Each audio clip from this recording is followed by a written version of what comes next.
Hello, my name is Vicki Saylor. I'm Senior Manager for Education and Community Partnerships for Common Sense Media. I am a former educator. I taught kindergarten, second grade, and fifth grade. I taught a dual language immersion program for my school district and have recently become an empty nester. So my kids are both adults and they went through the entire public school system. And I made a switch to Common Sense about 5 years ago, where I started in the education department and now I'm in the family and community engagement department. For those of you who don't know who Common Sense is, I really invite you to learn more about us. There is a registration link if you would like to access all of our free resources that I share tonight, as well as so many others. I invite you to create that account. You can either do that right now or after today's session. That way you have access to all of our free parenting resources, as well as any type of resource you can use to help your child balance their technology and media use. For example, our family tech planners, which I will talk about later today. So again, we are a nonprofit. Many of you might not recognize us, but a lot of people do from our ratings and reviews. So if you have, for example, Netflix or Apple Plus TV, you can go into your parental guide and it will show you a rating and a review for that show that you are researching, for example. We are also a nonprofit, as I mentioned, so all of our resources as well as our outreach is completely at no charge to you. We really are here to serve our kids and families, and we are here to provide that information and that education when it comes to digital citizenship. When I say digital citizenship, it's everything that you can think about when it comes to how can I manage my digital world? How can I be safe? How can I make good choices? How can I stay healthy and take a balanced approach to what I'm consuming when it comes to media and technology? We are also used in the MCPS school district. We have our digital citizenship lessons. So if you're not aware of that, ask your child's teacher what they are doing for digital citizenship. We have lessons that focus on media balance and well-being, privacy and security, digital footprint and identity, relationships and communication, cyberbullying, digital drama and hate speech, and news and media literacy. So if you are unaware of what your child is learning when it comes to digital citizenship, please ask your child's teacher for that information. We do have a robust family engagement component that comes with these lessons. So when your child does a lesson in class, they can extend that learning at home with the family activities and the family tip sheets. So today's goals are really centered around privacy, safety, and just well-being for your child. We're going to learn strategies and tools that we can help to manage a healthy and safer online experience for our kids. We're also going to use strategies to create a balanced approach to media and tech use at home. And then we're also going to learn how to create a family tech plan to enhance online safety. So let's just think about our digital world for just a minute. If you think about it, everything that our children have been exposed to has some sort of digital component to it, or it seems like it does. Most of our daily activities, whether it's watching TV, whether it's listening to something on the radio or streaming something, we have podcasts at school. The kids are learning digitally. They're using digital tools. So almost every minute of every day, our children, as well as ourselves, are connected somehow. You'll see here are some platforms that are very popular, and you'll notice that every minute of the day, this is how many users those platforms have. So for example, we have something like Instacart, for example. They have 67,000 users per minute. But then if you look at something like TikTok, they have 167 million videos going every minute. Those videos are being watched every minute of the day. These numbers can be very frightening. They can be hard to wrap your head around, but I just wanted to give you just some idea of how important it is that we understand just the landscape and what our kids are up against. Everything is coming at them from all different angles when it comes to digital technology and media. And so just being aware of how big this issue is can just lay the groundwork for what we're going to talk about. So the first thing I want to talk about, and we're a small group today, so the first thing I want to talk about is what online behaviors do you want to see and model in your family? So we know that media and tech look different for everyone, and no two families are alike. And as common sense expert is what people call me, but I just like to think of myself as somebody who's going to help you find what works. Because I can sit here all day long and tell you what I think you should do, but that wouldn't be fair. All of our families, all of our kids are different. And so you have to really think about what is going to work for your family, for your child, for it to be successful. Some things work for some and some things work for others, and that's okay. Again, I'm not here to try to change your family values. We hear about those recommendations, for example, on screen time. We can have those screen time guidelines, right? The American Academy of Pediatrics puts out their recommendations. But if you think about it, kids are different. So if they're saying, kids 5 and under, or from 2 to 5 years old should only have 1 hour of TV, but you feel that your child can handle 2, then that's up to you. You might also feel that your child can't even handle 1 hour. So that's where I'm talking about. I could give you these guidelines, but more importantly is to think about your own goals and your own values. So if you want to share, you can either come off of your microphone or you can share your thoughts in the chat. So what types of behaviors would you want to see in your home, and what behaviors do you want to model for your children? We talk about being teachers, and I was a teacher, and I always told my parents and caregivers, you are the most important teacher in your child's life. You are their first teacher. And so what you are going to be doing is going to be very important, because they will you're going to model the behavior you want to see, so they will do what you're doing. So if you would like to share your ideas, we'd love to hear them. Again, you can either unmute yourself or you can answer in the chat. Well, I guess it's only me. Yes. So I mean, this is really an important topic for me. Now that my daughter is much more exposed to all online, and everything is pretty much online now, and everything you do requires a screen pretty much, every single step, and it's really hard for adults, and much more for kids to be able to step away from like the screen and only allow certain things to be done when everything is based now. Even these meetings, I would love to have the time to do them in person, but the reality of life is that between work, kids, and all the little wrinkles that comes in life, it's hard to make it to these classes. And if I don't do them online, I will never have the time to actually go in person.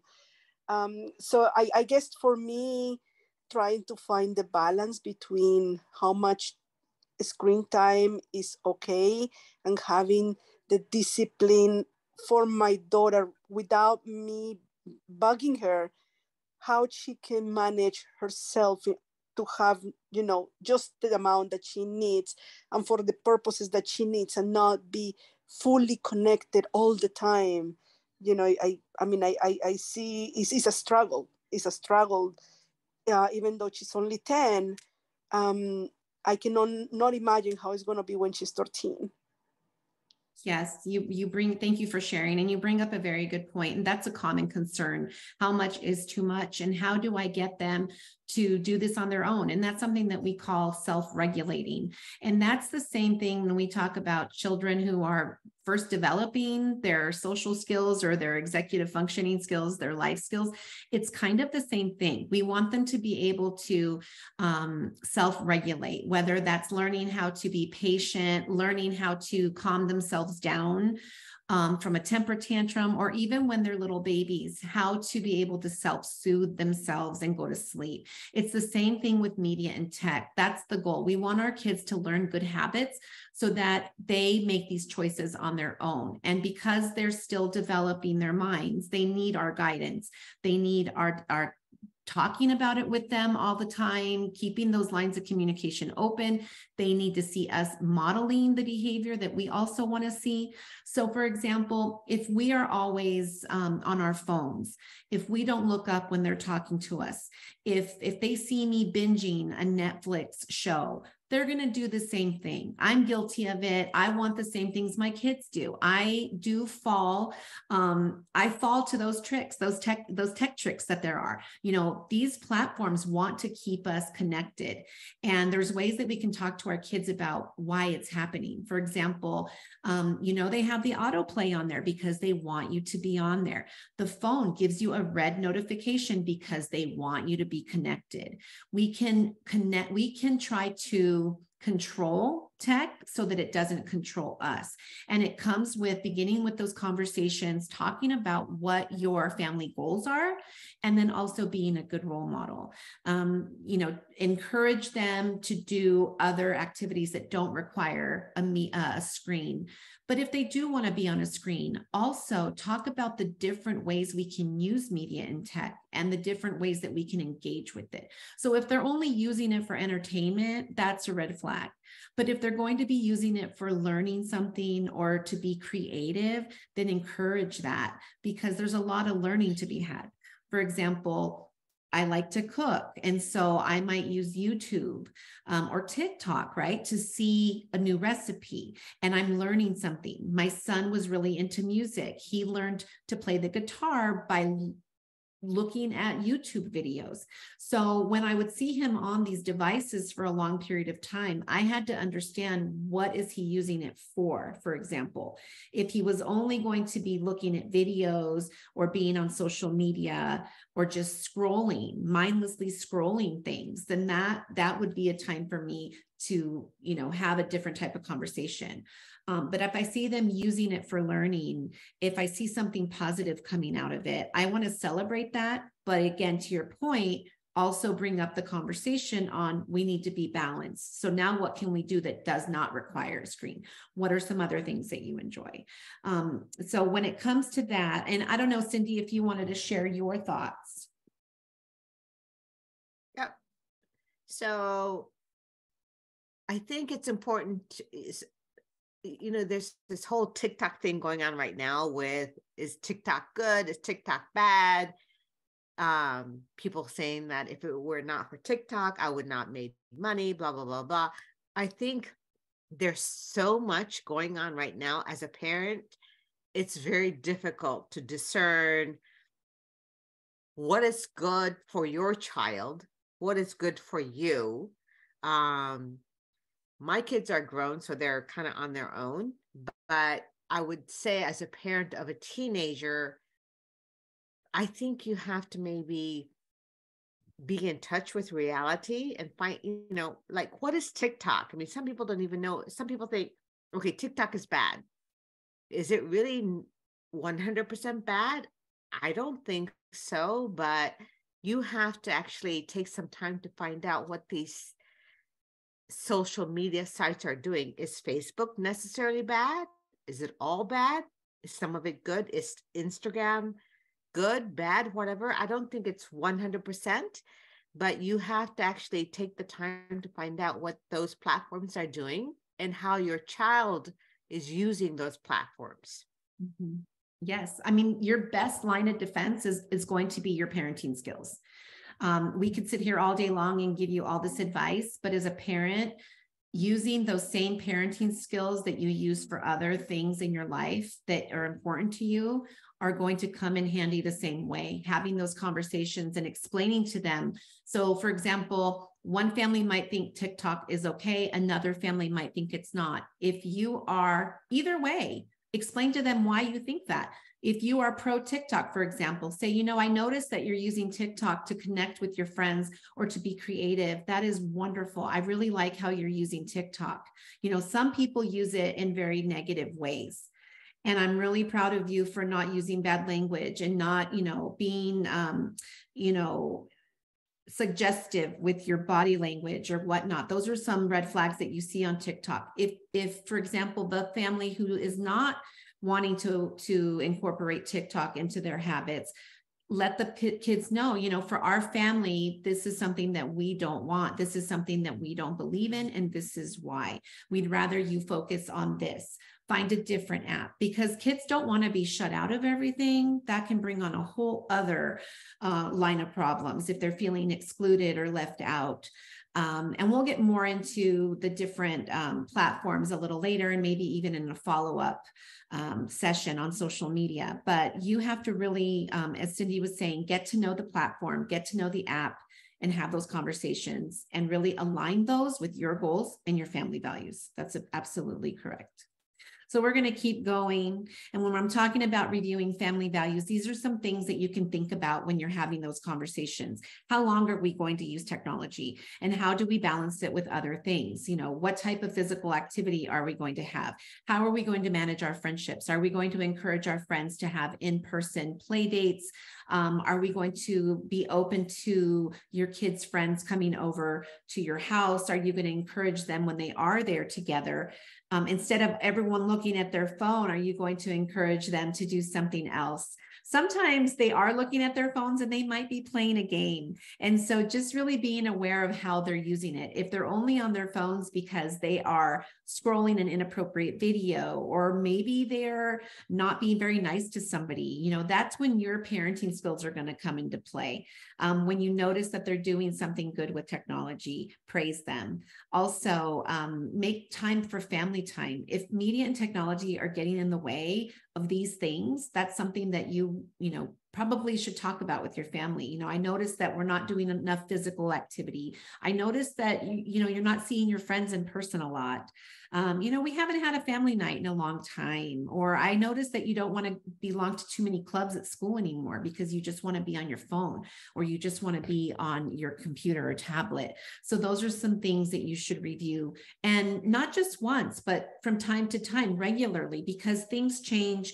Their interests change, your schedules change. So it's not a discussion that you have one time. You want to keep revisiting these discussions. And then what are going to be the rules and expectations that you have for your family? And how have you communicated those with your children?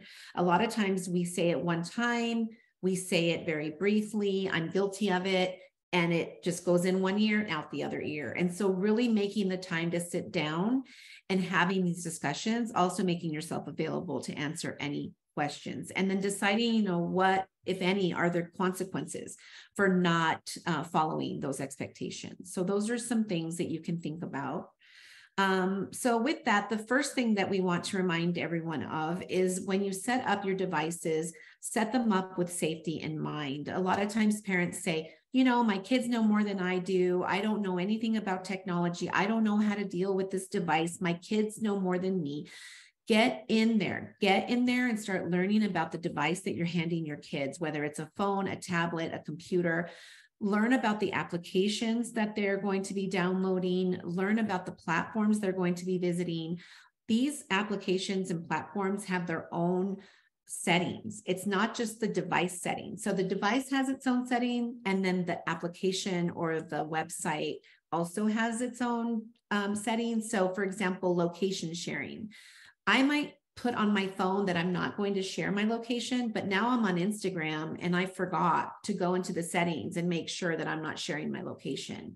I've taken for granted that my phone is set up correctly, and I forgot to go in and look at those application settings. So it's very important that you review those settings before you give your child a phone, for example. What is the reason for giving them the phone? All families are different, all needs are different. So think about these things. Are they responsible? Do they show responsibility, or do they tend to lose things, or do they tend to not behave nicely to others? Giving them a phone might not be a good thing right now. It might be a safety issue. Your child might walk home from school, or they might spend time at a different location regularly. So it could be that your child is younger than average, and you're grappling with the idea of giving them a phone, but you want to be able to communicate with them. So for example, my son rode his bike starting in 6th grade to school, and I was very worried about it. And so I gave him a starter phone because I wanted to make sure that if anything happened, he had a way to communicate with me. But we had expectations. When you get home, you turn in your phone. It was mainly for safety. If he was done with his homework and he wanted to chat with his friends, I would give him some time. I would set a timer sometimes, even to help me remember, because I got busy in my day too. So sometimes I needed some help. So I would set a timer. And that helped all of us stay on track because he became accustomed to hearing that timer go off. And then he knew it wasn't just mom coming in and saying, give me your phone. So think about different techniques you can use and be really thoughtful before you give the phone. Also socially, as I mentioned before, sometimes kids can feel excluded or isolated if they don't have what all of their friends have. It might be a way for them to connect. If they don't live in the same neighborhood as their friends, that can be another way for them to connect with them. But again, always do it intentionally with your goals in mind and with those expectations. And then, how good they are following rules. Another thing to keep in mind is that we found that 60% of adolescents view their phones within the hour before bedtime. And we also know that if they put their phones away an hour before bed, that they have a better quality of sleep. So if your child is going to be allowed to be on any type of device, a phone or a tablet or a computer, we suggest that they put it away an hour before bed because we have seen that they get better sleep quality. We also see that when they take their phones to their rooms, a lot of times they're being woken up by the notifications. So really go back when I was talking about the settings, make sure those settings are set appropriately. You can turn off notifications, you can limit notifications, really get to know your phone. You can also check how much screen time that they've been using, but we know that all of this lack of sleep can also impact their mental health, and it can also impact their academic success. So these are just some other things to think about. As Ali, as you said, the pressure to stay connected is real. A lot of times these kids feel like they're missing out. It's called FOMO, fear of missing out. And so they feel that if they're not always on their phone or always checking, that they're going to miss something. So these are some other things we can talk about. Why do you feel that way? And what's the worst thing that's going to happen if you don't find out right now? There's a time for everything. And again, align them with your parenting skills and your values. I mentioned the privacy settings. Always make sure that you are reviewing those regularly. They're not foolproof. Kids are very smart. A lot of times they remove those privacy settings. So I think it goes without saying that we have to constantly be aware of what's happening. And then if you decide parental controls are necessary, again, identify your goals and find the right tool for you. I can't suggest one over the other because, again, it just depends what you want to monitor. Do you want to monitor time? Do you want to monitor actual content? Do you want to monitor the sites they're visiting? So identify your goals and then find the right tool that aligns with that. And some are paid and some are free. That's another thing to think about. Set everyone up for success. Talk about it openly. We find that the best use of parental controls is when they're used openly with their kids. If they feel that they're being spied on, they're going to hide things from you. So try not to be sneaky and like set up their phone in secret. Make sure that you tell them, we're going to set the phone up like this or the device like this, and this is why. Just let them know that these are your goals, and it's a privilege for them to have this device, but that this is how you're going to use it. And then troubleshoot those potential hiccups. So sometimes factory settings get reinstalled. So make sure, as I was mentioning, you have to review and make sure that your privacy settings are exactly how you want them, and also the parental controls. And then, as Ali, as you were talking about, stay on that path to self-regulation. Maybe we pull back a little bit. We see that they're being responsible. I think I can remove this now. We're not always going to be there. We want to make sure that they also understand that. And, sometimes they will run into some problems, and I'm not saying that I want them to, but sometimes we learn some lessons from maybe not doing things the way we're supposed to do them. And that just happens in life. That even happens to me right now. So that's the whole part of just developing and helping them develop, being right there for them in case something happens, but explaining to them why you want them to be self-regulating, because it's in their best interest. You're not always going to be there. You want to support their goals. One resource we have to help you have these conversations are our family tech planners, and they are available on our website, and they are divided by age. So you can go onto our website and choose what age your kids are. But this is a good conversation starter to have with your family when you are creating those expectations and those rules. And you'll notice that they're different from all ages. And what we wanted to is really help facilitate the conversation and be thoughtful about why you're choosing what you're choosing. So not just telling them this is what we're going to do, but actually posing the questions to the child. So for example, if I was sitting down with my child and I was reading this with them, I would say, you know, what are some examples of being unsafe with tech? And I think this might be for an older child. And then they have to think of those ideas on their own, because to, you know, what we were talking about being self-regulating, we want them to hear themselves giving these ideas, because then they'll know they know these things, rather than just mom or dad or grandma or grandpa telling them, this is what you should do. What do you think is an example of being unsafe? They might give you something like, what's in the example? Well, texting while driving is really unsafe. Sending inappropriate photos is unsafe. You know, this is probably for a high school student. And so don't be afraid to have those conversations. I know they're uncomfortable, but these kids know, they know what's happening, and we can try to avoid these conversations all day long, but they know what's happening. And so, you know, they get embarrassed sometimes when you bring it up. If you say, you know, you shouldn't be sending nude photos of yourself, they're like, Mom, why are you telling me that? I would never do that, you know, and I'm not saying you did. I'm just saying, you know, you might be pressured. Somebody might ask you for this. You have to have these uncomfortable conversations. And once the kids know that you're open to having these discussions, you know, it opens that door. It opens the door for them to come to you when they do run into a problem, if they run into a problem. So check those out, because they can be a really great place to start. And another thing that we want to do is really teach communication skills. Role play with your child. You know, this is happening. If this happens to you, how would you respond? You know, pretend you're texting them and maybe you've been really mean to them in the text. You know, how might you react to this? How should you respond when you're becoming angry online? Should you maybe retaliate? Should you continue the bad discussion? Should you get off, maybe turn it off, let it go, take some time outside? Like, what are some things that we are going to do if we do become angry online? Do we stand up for ourselves? What are some ways we can tell somebody we don't like what they're saying to us online without causing it to escalate further? You know, you might tell your child, you know, I feel really uncomfortable talking about this. Please, let's change the subject. This is making me uncomfortable. This is not making me feel good. So, you know, teach the children to have those scripts ready so that if they do encounter something negative online, they know how to react. A lot of times we want to shelter them from all this and just say, you know, go find somebody else or make new friends. And that's not always the right answer, because sometimes the kid might say, well, I don't want to find a new friend. You know, I like him, or I like her. Maybe they're just having a bad day, or maybe they're just kidding with me, but I need to stand up for myself. So teaching our kids how to stand up for what they want is really important. Also, you know, if they want to be nice to somebody and they want to compliment somebody, what's appropriate?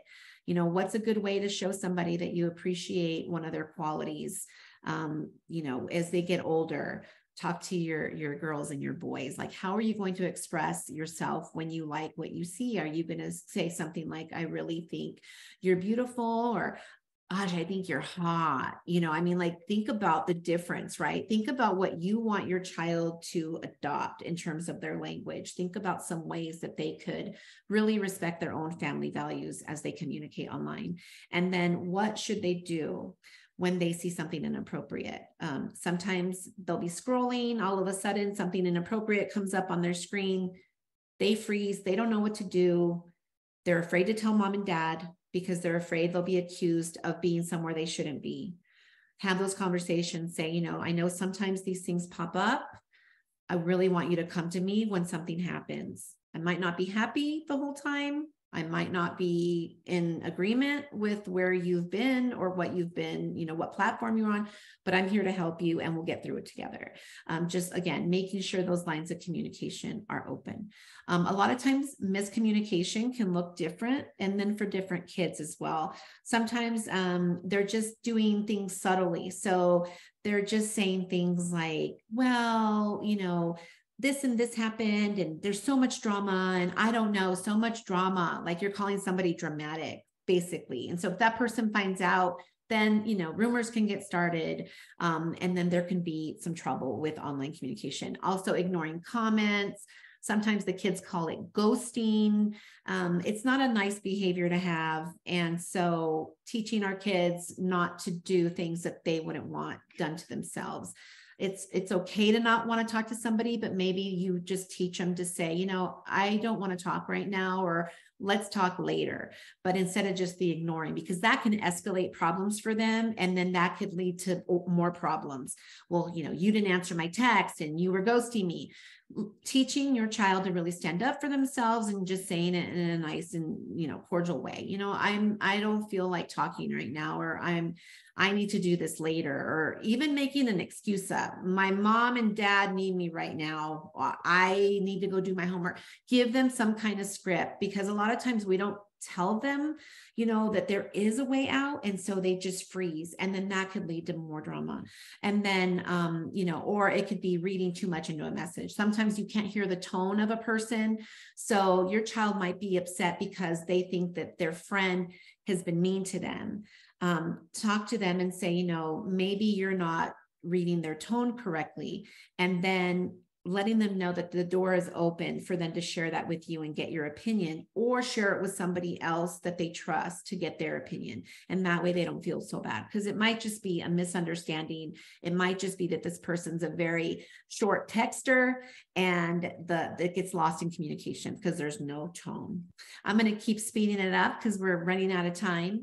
I just want to welcome Marilyn Mom, who just entered. Welcome. Hi. Yes, I can't see everybody, but welcome everybody. Thank you for being here. So this is one of the questions that we can either answer in the chat, or we can have we can leave for the end when we're discussing the Q&As. But these are some things that you can think about, when you're trying to see how your child is reacting with their media and tech use.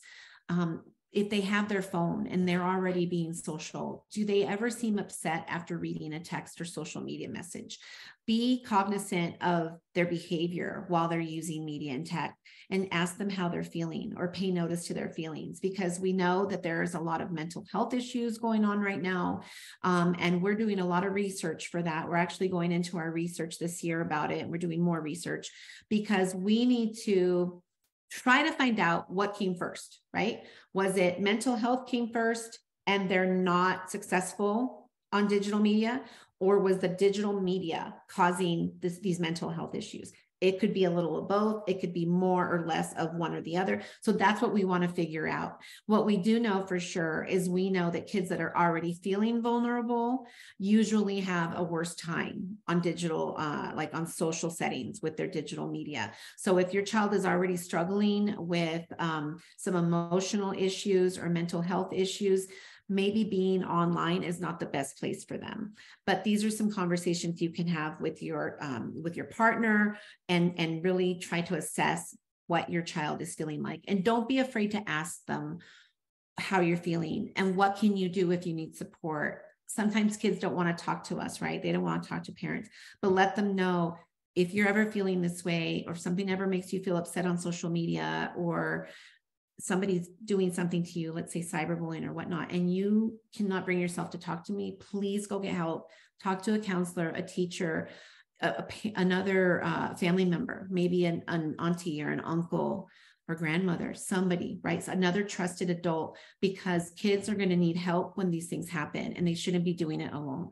And then think about, what are the biggest challenges when it comes to digital drama for your child, if they are experiencing anything. These are just some other things that they can do to avoid trouble with their online relationships. Always talk about your values, what kinds of things they can share, your expectations, and then also try to talk about how everything they see on social media is not what it seems like. I don't know if you've seen all these filters, but the filters are causing a lot of problems for our girls, especially. And if you're a parent of a girl, try not to use the filters yourself. I know they're fun, but I did once, and this is recorded, but I'm going to say it anyways. I cinched my waist in because I wanted my waist to be a little more, smaller. And my daughter says, "Mom, your waist is not that small." And I thought to myself, what am I communicating to her? That I need to be smaller, or maybe she's not going to be good enough now, like really be careful on what we're modeling. I tried the glamour filter recently. I looked about 15 years younger. Then I went to the mirror and even I felt bad about myself, and I'm an adult. Can you imagine these kids? They're having these images come on the screen that don't look like themselves, and they're thinking, oh, well, even this device thinks I should look different. So really be careful about that, having those conversations when everyone looks like they're having fun, reminding them people only put the best part of their life online. No one's going to put their drama. Well, some people will, but most of the time it's not everything what you see. So just having those conversations. And again, being behind a keyboard can make people cruel, including our own kids. Watch out for these digital stressors. You might, see body shaming going on. You might see racial slurs going on, sexist comments, even homophobic comments. So talk about these things with your kids. If they ever encounter this, whether it's for them or towards somebody else, and also talk about your values too, and how you would not want them to participate in these types of behaviors. Cyberbullying, a lot of people accuse kids of being a cyberbully. A cyberbully has to happen over and over and over again. So somebody can be mean, and there is such a thing called online meanness, but then there's also something called cyberbullying. And cyberbullying is repeated, targeted, ongoing harassment via digital communication tools. And so we can, what does that look like? It can be hurtful messages. It can be posting inappropriate photos of the person. It could be spreading rumors. So if this happens to your child, the steps you can take immediately are to disconnect, block and report, take screenshots, save threads, and contact the appropriate parties. These apps have a way that you can report these things to, and in some places, these behaviors can be illegal. So again, and make sure the child knows that there is somebody that they can talk to if they don't feel comfortable coming to you first. And then last but not least, aim for balance. It's very important to keep us safe and healthy, because when we talk about being safe, we want to talk about everything. We want to keep our mind safe, keep our body safe, keep our attitude safe. And that means keeping it healthy, keeping us balanced. Much in the same way that we taught our kids how to ride a bike, we gave them training wheels. Same thing when it comes to media and tech. Let go of the reins little by little. Be there for them, for that support. Always keep those lines of communication open and practice good habits. Different ways of using media and tech. Be cognizant of the different ways your child is using media and technology. Are they using it passively, interactively, or creatively? Try to have a balance. It's okay to watch a show. There's nothing wrong with wanting to, watch your favorite show on TV, but if that's all they're using media tech for, that's not okay, right? Interactive. If they want to watch something together, encourage that. Co-viewing can help our youngest learners because they can develop their social skills. They can develop their language skills if you're watching it with your youngest children. And then video chatting can also be very good for family bonding. And then using it to be creative, as I mentioned earlier, whether your child is musical, whether they're into cooking or sports or dance, find ways and encourage them to use things, media and tech creatively. Here are some other tips, last minute tips that you can do. We recommend that you turn off all of your background TV when you're not using it, especially if you have it on something like the news or an adult show. Kids are being exposed to things without us even knowing it. We don't realize that they're hearing things in the background that may affect them. We also know that we should turn screens off at least 1 hour before bed and limit our notifications or turn them off entirely. Keep our bedrooms and meal times and playtime screen free, and that includes for parents too. If you do need to have your phone at the table, let them know why. You might be expecting an important phone call, but don't look at your phone unless you have to. Your job might require you to have your phone there, or you're having a family emergency and you need it there. Let them know, I'm bringing my phone to the table tonight, and this is why.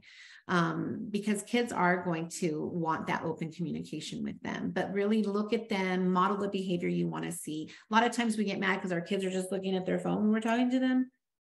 We need to make sure that we don't do the same thing to them, and that we tell them, I'm going to put my phone down so I can look at you now and talk to you. These are the things that we can do to be a good role model. And then also, if your child is suffering with anything or participating in anything in real life, then that usually precedes online risk. So watch for different types of behavior, watch for risky behavior, watch their friendships, watch if there's any bullying in person going on. It often precedes and marks online risk. And then ask yourself some questions. Is my child physically healthy and sleeping enough?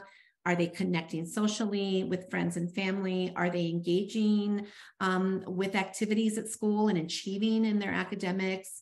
Are they still pursuing their interests and hobbies? Are they having fun learning with digital media? Also on the flip side, on the negative side, are they being bullied or harassed offline? Are there any changes in behavior? These are all red flags, and more often than not, having digital media connected to that problem is going to increase that problem. So always use those parenting skills that I was talking about to help guide you when it comes to media and technology use. I also included some helpful resources, those ratings and reviews that I was talking about, whether it's an app, a show, a podcast, a video game, a social media channel, whatever you're looking for, whatever your child is interested in, you can go into our ratings and reviews and really make an intentional decision about this platform or this application.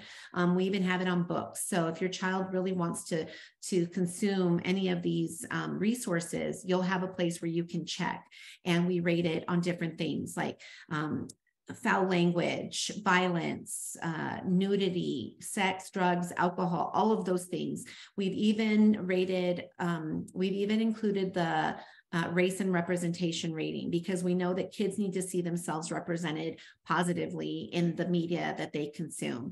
My mother's from Mexico, and when I was growing up, the only role models I had on any of movies or shows that were Hispanic or Latino, they were gang members, drug dealers, teenage mothers. I mean, these were the role models. And so we really need to find resources that really show positive, diverse representations, not only for us, but for other races and ethnicities as well, so that we can all learn to accept and appreciate one another. We also have a robust offering of family and parenting tips and advice. Whether you are looking for back to school advice, whether you want to know what is the right age to get my kid a cell phone, how much screen time is okay, my child's being cyberbullied, whatever it is, you can go on there and you can filter by age or by topic. You can also find us on Facebook, Instagram, and YouTube. We also have our Common Sense Latino site, which is our resources in Spanish. When it comes to also finding more out about our video games or our social media channels, we have something called our Parents Ultimate Guides, and those are really helpful to understand what platforms your child is interested, or maybe they're already using it without you knowing. And this is something that you can research and get more information on. Last but not least, we have an affordable connectivity program, and this is a $30 monthly benefit for internet service. So this is a federally funded program, and there's a QR code right there. You can scan that with your phone, or you can go to getmyinternet.org and you can find out if you qualify. It is a $30 monthly benefit. If you also participate in a different benefit, you can double up. So if you are already subscribed to something different, like a Cox Connect to Compete, or I know Lifeline, maybe there's one like that, you can still double up. But there are live people you can talk to. There's a phone number on that website, and they will let you know if you qualify. You don't have to be a documented citizen. You don't have to have a social security number, but you do have to qualify based on your income, and all that information is provided on their website.